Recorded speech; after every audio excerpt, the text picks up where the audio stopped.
আসসালামু আলাইকুম রহমতুল্লাহ। প্রিয় দর্শক, কেমন আছেন? আশা করি ভালো আছেন। প্রিয় দর্শক, জানুয়ারি থেকে বেসিকের শতভাগ বৃদ্ধি নিয়ে যা বলছেন অর্থ মন্ত্রণালয়, চলুন বিস্তারিত জেনে নিই।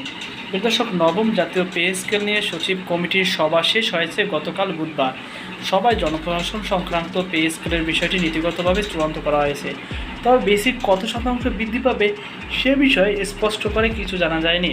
তবে এরই মধ্যে সচিব কমিটির সভার সূত্র দিয়ে 2017 সালের জানুয়ারি মাস পর থেকে শতভাগ বেসিক বৃদ্ধির খবর ছড়িয়ে পড়েছে।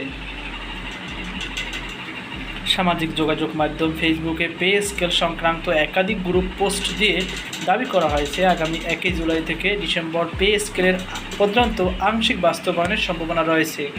আর 2027 সালের 1 জানুয়ারি থেকে শতভাগ মূল বেতনের কার্যকরী বিষয়ে আলোচনা হয়েছে।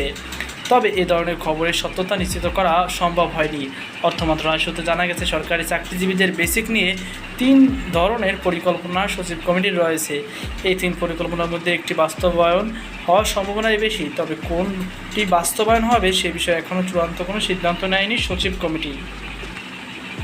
নাম অপরিভাষিত রাখার শর্তে অর্থ মন্ত্রণালয়ের শীর্ষ এক কর্মকর্তা দ্য ডেইলি ক্যাম্পাসকে বলেন, আগামী জানুয়ারি মাস থেকে নয়, সরকার চাইলে 1 জুলাই থেকে শতভাগ বেসিক বৃদ্ধির সিদ্ধান্ত নিতে পারে। তবে জুলাই থেকে শতভাগ বেসিক কার্যকর হওয়ার সম্ভাবনা কম। আগামী জানুয়ারি মাস থেকে শতভাগ বেসিক বৃদ্ধির বিষয়ে এমনও কোনো সিদ্ধান্ত হয়নি। ফেসবুকে কেন এবং কারা এ ধরনের তথ্য ছড়াচ্ছে সেটি তারাই ভালো বলতে পারেন।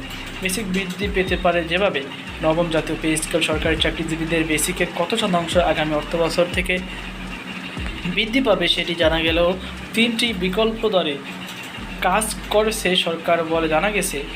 সচিব কমিটির প্রথম প্রস্তাবনা অনুযায়ী প্রথম ধাপে মূল বেতনের 50% বৃদ্ধির কথা রয়েছে।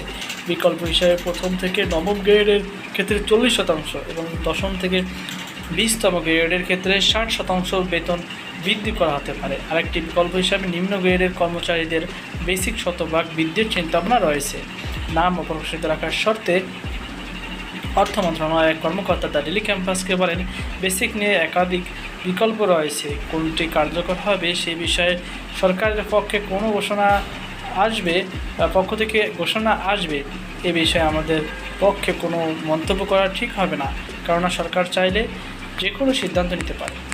তো প্রিয় দর্শক, এই ছিল আমার সর্বশেষ আপডেট। সকল ভালো থাকুন, সুস্থ থাকুন। আজকে পর্যন্ত আল্লাহ হাফিজ।